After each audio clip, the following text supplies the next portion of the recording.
Not all power is loud. Not all truth is spoken. And sometimes, the most profound forces are hidden in silence. Do you not know that silence can be more deafening than any roar? A stillness, sometimes, can hold more energy than a storm.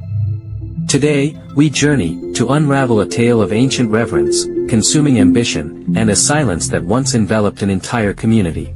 This is the story of Irumba, the talking drum, a drum like no other, for it was revered precisely because it never made a sound. It was magnificent in its carving, imposing in its presence, yet eternally mute. And the village of Aquila, whose destiny was irrevocably bound to the paradox behind the creation of that talking drum. For generations, they lived in harmony with its quiet mystery, the profound stillness of the drum a constant reminder of a hidden truth, a secret burden carried by the land itself. Until one fateful day, an outsider's relentless desire to force its voice, driven by a dark prophecy of unimaginable wealth, led to an act that shattered reality itself. The sound that erupted from Irumba was not a beat, but a scream that tore the veil between worlds, leaving behind an absence so profound, no one ever saw the people of Aquila again. Prepare to listen to a tale of the unspoken, the cost of unforgiven sin, and the terrible power of a sound that was never meant to be heard. Our tale begins not in Aquila, but in the village of Udaru, whose ancient name, in the tongue of the Umoja people, meant the resting place. It appeared a beacon of prosperity and peace, nestled in a fertile valley where the river Osun offered its life-giving waters. Crops flourished, livestock thrived, and the Umoja were renowned for their vibrant textiles, their skilled craftsmanship, and their grand, ceremonial festivals. Yet, beneath this carefully constructed veneer of success, Udaru harbored a deep, unspoken guilt, a dark, collective secret that permeated its very foundations, a haunting echo that the oldest elders felt in their bones. Generations ago, the ancestors of Udaru, consumed by a sudden, inexplicable wave of paranoia, had committed a grave injustice. Whispers of conspiracy fueled by greed, manipulated by jealous rivals, poisoned the minds of the then-ruling elders. 13 innocent villagers, men, women, and even defenseless children, from a smaller, more spiritual clan known as the Mizimu, meaning ancestral spirits, were falsely accused of treason. They were accused of plotting against the chief, accused of poisoning the wells, accused of conspiring with unseen enemies, but without proper trial, without even a chance to defend their names, they were dragged from their homes and brutally executed in the presence of the entire village as a sign of warning to any other person with such intention. Their final cries, a chorus of anguish, defiance, and innocence, pierced the air like thunder, vibrating through the very valley. But instead of fading into memory, their voices, their suffering, their demand for justice, were captured. The men who accused them had gone to them to buy their lands, but they refused to sell their land, saying it belonged to their ancestors. The refusal fueled the greed of the men, so they plotted their evil and succeeded. But not for long. The spirit of the executed men, women and children began to wail, leading to serious unrest. Deeply troubled by the lingering spiritual unrest, the unsettling dreams, and the palpable echoes of the Mizimu's anguish that plagued the village, the then-ruling elders of Udaru sought out Adugan, a renowned wizard whose magic delved into the darkest corners of ancient lore, and his brother, Obesai, a master drummaker whose skill was unmatched. They were tasked with a chilling commission, to craft a vessel powerful enough to trap the cries, the pain, the spiritual essence, and the very will of vengeance of the murdered innocents, to forever silence their longing for retribution. From the trunk of a sacred ancient Odin tree, a tree revered for its immense spiritual energy and the skin of a lion that had never roared, Obesai crafted a drum of immense size. Its dark, polished wood was etched with complex, almost unsettling symbols that seemed to writhe with silent torment, not patterns of celebration, but of containment. As Obesai meticulously stretched the hide, Adugan, his face grim with the weight of the forbidden knowledge, poured a powerful, binding incantation into the drum's very core. He channeled the despair, the rage, the sorrow, and the desperate cries for justice from the restless spirits of the slain Mizimu, sealing them within Irumba. The drum would never make a sound again, no matter how it was struck.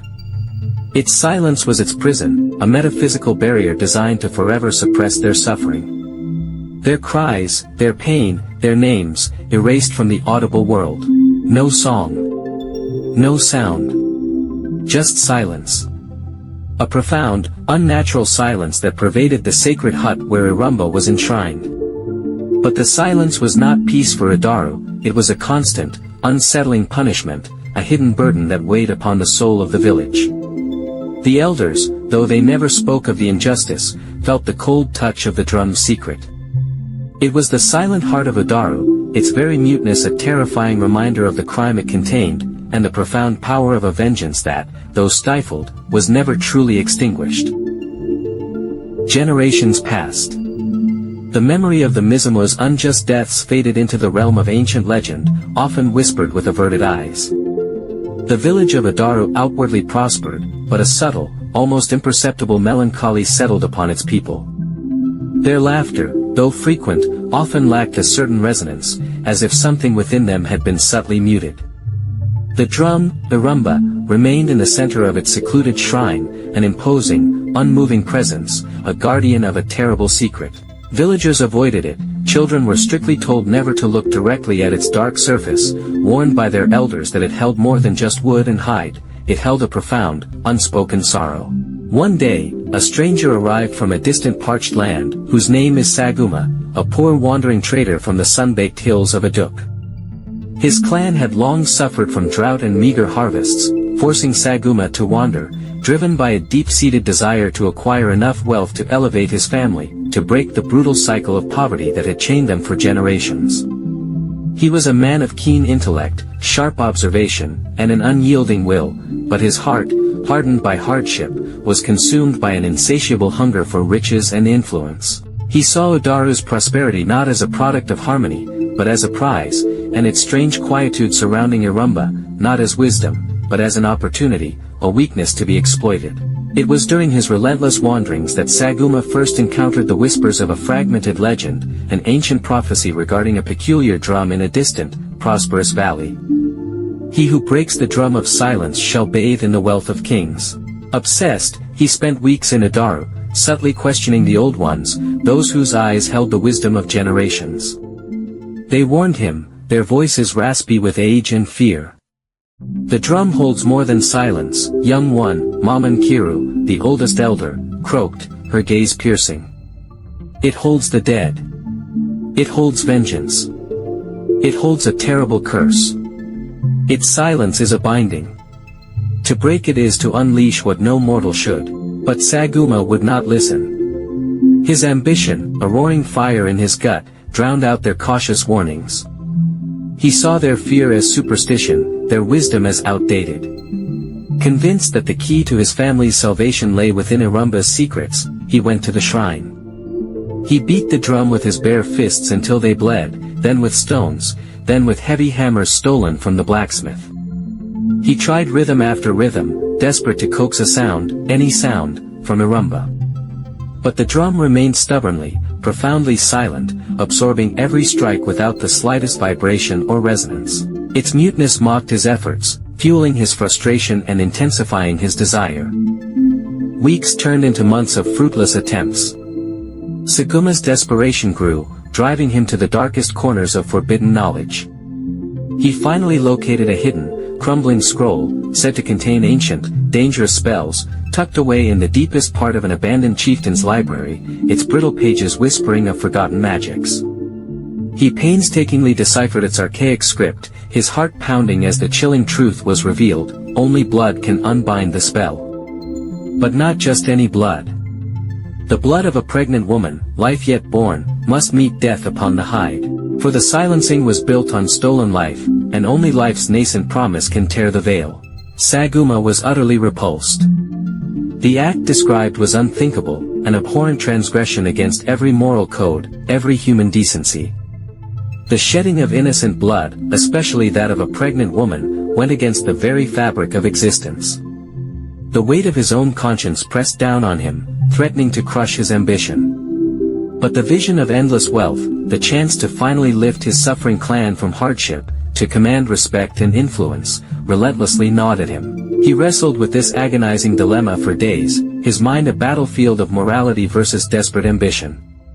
In the end, ambition, cold and calculating, won. Sanguma convinced himself it was a necessary evil, a single, terrible act for the ultimate, greater good of his own people. He would make the drum sing, no matter the cost, unaware that the true, terrifying cost would be far greater than any earthly wealth could ever repay. The chilling blueprint for Aquila's undoing was now set, sealed by a man's boundless greed. With his dark, irreversible decision made, Sanguma's heart hardened, consumed entirely by the prophecy's promise. He began to stalk his prey with a chilling detachment, observing the daily routines of the Umoja villagers, searching for a moment of profound isolation, a flicker of vulnerability. His target became a wheel, a young woman from a neighboring clan, whose home had been destroyed by recent floods. Heavily pregnant, her face radiated a gentle kindness, and her every movement spoke of the precious life she carried within her. Desperate for food and shelter, she had sought refuge in Udaru, making her an unsuspecting and tragic victim. On a quiet afternoon, as twilight deepened and long shadows stretched across the valley, Awil walked alone by the river's edge, gathering herbs for a soothing tea. Sanguma, his heart pounding with a mixture of terror and grim determination, approached her. He spoke with false kindness, offering her food and a safe place to rest near the shrine, promising aid that his clan would give. Awil, weary and trusting, accepted his offer, seeking solace in the stranger's unexpected compassion. She knew nothing of the dark purpose that festered within his ambitious heart. And then, under the oppressive cover of darkness, within the silent, sacred hut where Irumba stood, Sanguma committed the unthinkable. With a desperate, final thrust, Kemi's lifeblood, vibrant and pure, flowed, not onto the earth, but directly onto the taut, silent skin of Irumba. In that terrifying instant, as the warm, vital liquid of nascent life met the ancient wood, the air itself seemed to crackle with raw, unbound energy. A profound tremor shook the very ground beneath their feet, the sacred hut splintered, and the sky, once clear, turned a bruised, angry purple, swirling with unseen forces. The drum, Irumba, which had remained stubbornly, profoundly silent for generations despite countless blows, did not merely sound. It screamed. It was not a drum beat. It was not a musical note. It was a primal, soul-shattering shriek of pure, concentrated anguish, a cacophony of centuries-old rage and torment, a lament that had been suppressed for generations, finally unleashed. The trapped voices of the murdered 13 Mizamor rose in a single unified lament, a crescendo of anguish, desperate rage, profound sorrow, and an unyielding cry for vengeance. Each scream was a spiritual knife to the soul, vibrating through the very valley, piercing the night like thunder, and causing birds to fall dead from the sky in their terror. The ancestors, disturbed from their long slumber, woke to a horror they could not comprehend. Across Udaru, the Umoja villagers, startled from their sleep, clutched their heads, their faces contorting in unbearable agony. The ground beneath them cracked, great fissures opening as if the earth itself groaned. Streams turned black, their waters boiling, and the very air shimmered with an unnatural, malevolent light. The sound, indescribably painful, seemed to tear at the very fabric of their beings, a direct confrontation with the injustice they had long buried, a manifest spiritual retribution for the crime their ancestors had committed. It was the sound they were never meant to hear, the ultimate consequence of their collective guilt, amplified by Sanguma's cruel, desperate ambition. The drum's scream was not just a sound, it was the unraveling of a dark, ancient spell, and the violent eruption of long-suppressed vengeance. As Irumba's primal scream saturated the valley, its frequency touching every facet of existence, the village of Udaru began its terrifying irreversible unraveling. The very fabric of their reality held together by the suppressed anguish within the drum, now tore apart violently. First, the outermost huts shimmered, their outlines blurring out, then simply dissolved into thin air, as if they had never existed. The massive Odin tree from which Irumba was carved rippled with visible pain, its ancient form contorting like water, then quietly fading away as its deep spiritual connection to the drum was severed. The Umoja villagers, caught in the devastating resonance, succumbed to the unleashed curse. They did not merely disappear, they were consumed by the furious, long-suppressed vengeance of the Mizamor. Their bodies distorted, their features contorted in a mixture of unbearable spiritual pain and profound terror. They dissolved, their forms losing solidity, shimmering like heat haze, then simply vanishing. A warrior's arm dissolved mid-gesture, a child's last cry faded mid-giggle. Their forms blended into the vibrating air, disappearing as if they had never existed in this dimension, claimed by the spirits they had wronged. Their precious wealth, the intricate textiles, the golden ornaments, the bountiful crops, all turned to dust, or simply dissolved with them, utterly worthless in their final, agonizing moments. It was the ultimate, inescapable retribution for the blood of the Ndoto. Sanguma, the catalyst of this horror, was not spared. The immense wealth he had coveted, the prize of his ambition, materialized for a fleeting instant around him, shimmering with dark promise, only to turn instantly to putrid dust in his hands, or to writhe with the spectral faces of the very spirits he had unleashed. The terrible sound, the raw vengeance of the Mizamo he had unleashed, consumed him utterly. He screamed, but his voice was swallowed by the drum's relentless shriek. His body shimmered, contorted in agony, and then, with a final, desperate gasp, he too was gone.